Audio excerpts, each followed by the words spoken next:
Good morning, Monday morning. Well, middle of August, really, isn't it? It's warm, but I think we're going to have a drop of rain. I don't know, but I think it wouldn't hurt to have a drop of rain for all of us, really. Anyway, I hope everybody's okay, staying well. I've had a lovely weekend. So now I got of course, next Thursday's also the Salvation Army still going there. I'm doing a talk there on, I think it's the 4th of September on a Thursday morning down there to, raise a bit of money for them, hopefully. Now, birthdays today. June Lowry today. June Lowry, yeah. And Deirdre Brooks, it's his birthday today. And a dear friend of mine is Glenys Curnow, is her birthday today. So all three of you have a lovely birthday. And then tomorrow is Ian Steffens. And he's married to my niece. And of course, and then we got Paul Rascola's on Wednesday. So that's all that. That's all the birthdays took care of. And right, I'm going to do a Johnny Barber one today. This one's called the Chapel Concert. Now, Dickie Cres and Billy Bonds were well and truly met, for Billy played the violin and Dick the clarinet. And once, when they were asked to lend a helping hand, our little chapel overflowed, and some just had to stand. We had an anthem by the choir and solos on our own, with recitations, dialogues, and everything belong.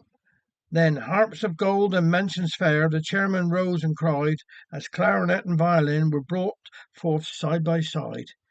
Then Billy took his fiddle up and clamped beneath his chin, and Dickie raised his clarinet, all ready to begin. Then everyone settled back and gave a little cough to sort of ease the tension like before they started off.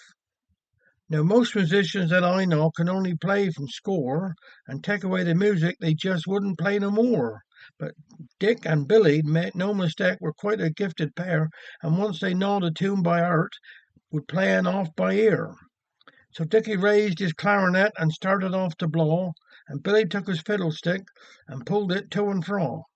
But harps of gold and mansions fair were mighty hard to catch, for clarinet would only squeak and fiddle only scratch. Then Dickie looked at Billy Bonds, and Billy looked at Dick, and Dickie dropped his clarinet as Billy stopped his stick. And though they sort of whispered like nobody could hear, their actions spoke as plain as words of something mighty queer.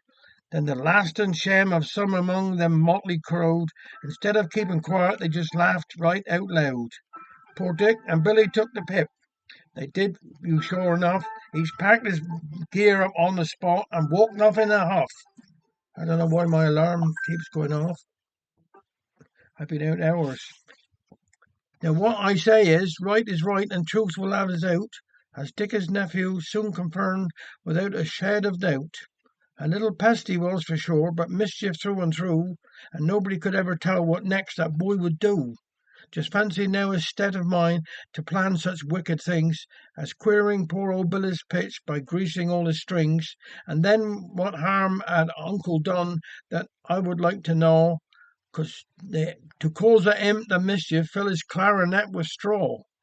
And so, of course, on Sunday night the preacher made it clear how Dickie and Billy failed on harps of gold and mansions fair, and as for Dick's nephew, well, for all his artful ways, he couldn't set upon his rump for days and days and days. Have a nice day. Take care.